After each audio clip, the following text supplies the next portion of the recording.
to Lovebrittnyj, where you can find product reviews, lifestyle tips, budget-friendly hauls, and so much more. So if you're new, please consider subscribing. But if you're not new, welcome, welcome, welcome back. Now, before we get into this video, make sure you like, subscribe, hit that bell to be notified, and also check out my social medias right there in the corner. Now, let's get into the video. So as you can tell by the title, I'll be telling you about my PCOS story. So basically, I'm going to tell you how I got diagnosed with it. So first and foremost, when I was growing up, like in middle school, like people used to always talk about how I was just so hairy. Like I grow hair everywhere, y'all, everywhere. And in middle school, people used to tease me about it, but I just played it off because I'm like, I don't know where it's coming from. I guess it's genetic, you know. I'm like, maybe it's something like that. I wasn't really paying attention to it. But, and that's when I wasn't really growing hair like on my chin or anything like that at this point. I was mainly growing hair like in my chest area. People were like, why are you so hairy? Then I'm like, I don't know, like, how am I supposed to know in middle school? You know what I'm saying? So that happened, and I grow hair, like I was growing hair on my knuckles and stuff like that, and I'm just like, I don't know where it's coming from. But once I got into high school, I could say like, I probably want to say about my junior year, that's when I started growing facial hair, and I was just like, oh, this is really out of control, because like I wasn't expecting to grow facial hair. You know, I'm a girl, I'm supposed to, you know, look like a girl, not a guy. So that's when I just started to, once I used to see that I was growing hair, I used to shave it. And that's one of the worst things you can do when you have facial hair in places that are really seen, because it's going to grow back fast and people start to notice it, you know, really quickly when you shave it, because, you know, it causes ingrowns and stuff like that. So in that case, when I was in when I was in high school, I used to, you know, I've tried Nair, I've tried those facial razors and stuff like that, and every time it will work for a few minutes or a few times, but then I felt like my face would get adjusted to it to where it wouldn't take as much hair off when it came to that. So that's what my struggle was when I was in high school. And then after that, like I think my senior year, that's when it was like, I need to figure out what's going on with me, because mainly my whole, when it comes to PCOS, that's the only thing that really bothers me, or when it comes to that, is my facial hair, because ultimately you don't want to look manly, you want to look, you know, womanly when it comes to being out in public, because that's what society expects of you, to be a womanly figure instead of having facial hair, you know what I'm saying? So that's when my senior year came around, I basically started doing research. I was like, what causes you to have facial hair when you're a girl, blah blah blah. And that's when I came across PCOS. And basically I self-diagnosed myself, because I didn't go to a doctor or anything like that.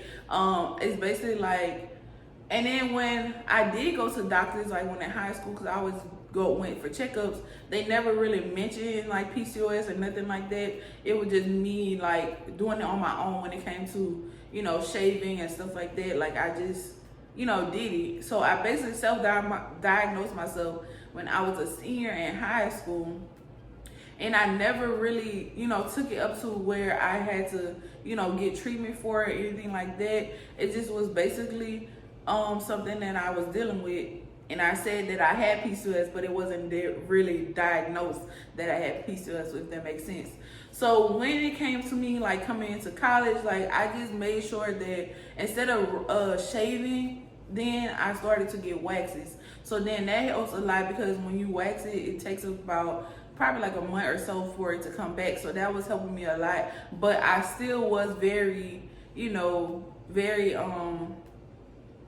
self-conscious about how I looked around people. I made sure that if I saw a piece of hair, even if it wasn't time for a wax, like I really would go in and shave it. And I know that was bad, but I just wanted to make sure that I looked the part, if that makes sense.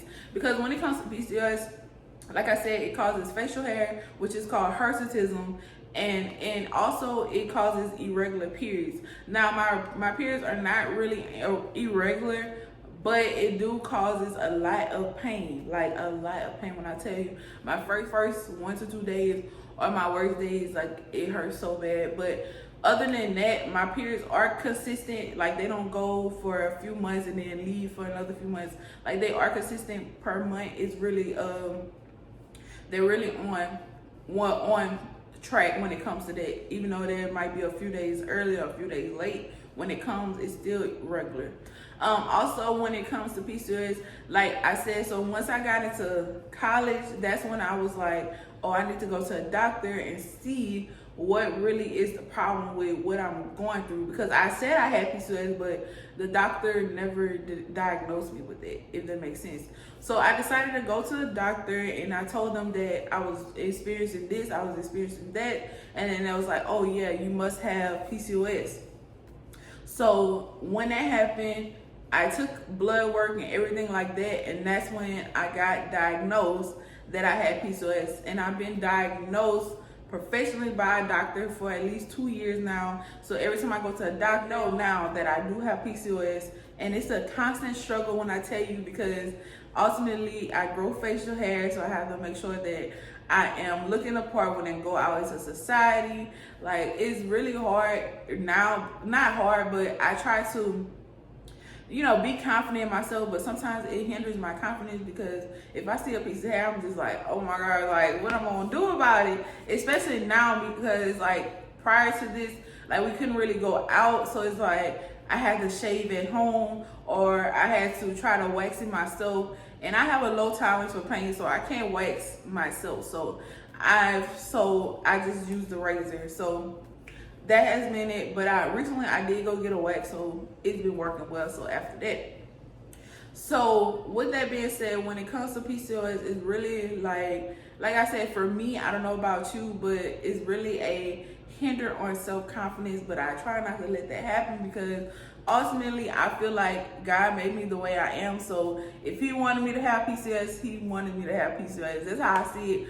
But ultimately, there are ways to minimize basically hair growth, and also when it comes to PCOS, they say that it's hard for you to have to lose weight and stuff like that.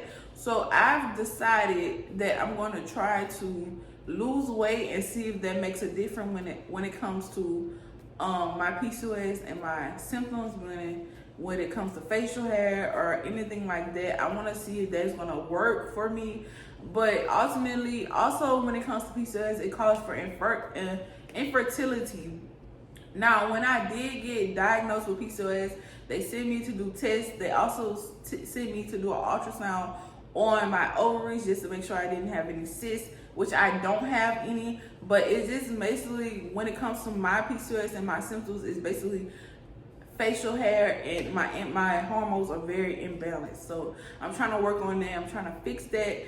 But that's basically it. That's my story. So if you have any questions, or if you want to talk about your story, because I also was holding back on doing this video because it's kind of like personal, but I've seen so many people during like PCOS month came out and shared those posts about being PCOS, and I was like, it was my time to tell my story. So feel free to comment down below and let me know what you think, or if you're experiencing some of these symptoms, let me know as well, because I would love to talk about it. Because a lot of people, or a lot of women, really don't talk about their symptoms or their condition of having PCOS, and you rarely see people see people experiencing that, because they kind of keep it closed doors, like me. Like, I keep it behind the doors, because a lot of people don't know that I do grow facial hair and stuff like that, because I feel like people will look at me a different way because they know of my condition. So I really don't keep it out there, but I just want to do this video in hopes to help someone else come out and tell their story about PCOS. So feel free to comment down below, or DM me on Instagram or Snapchat, whatever, if you want to talk about it, because we're all in this together. So I hope you enjoyed this video. If you did, don't forget to like, subscribe, hit that bell to be notified, and also share this video with someone who may have experienced the same things and would like to talk about it as well. So thanks for watching, and always remember to love yourself and be yourself, and remember, there's no one like you, even if you got PCOS, okay? Okay, so thanks for watching, and always remember to love yourself and be yourself, and I will see you on the next video.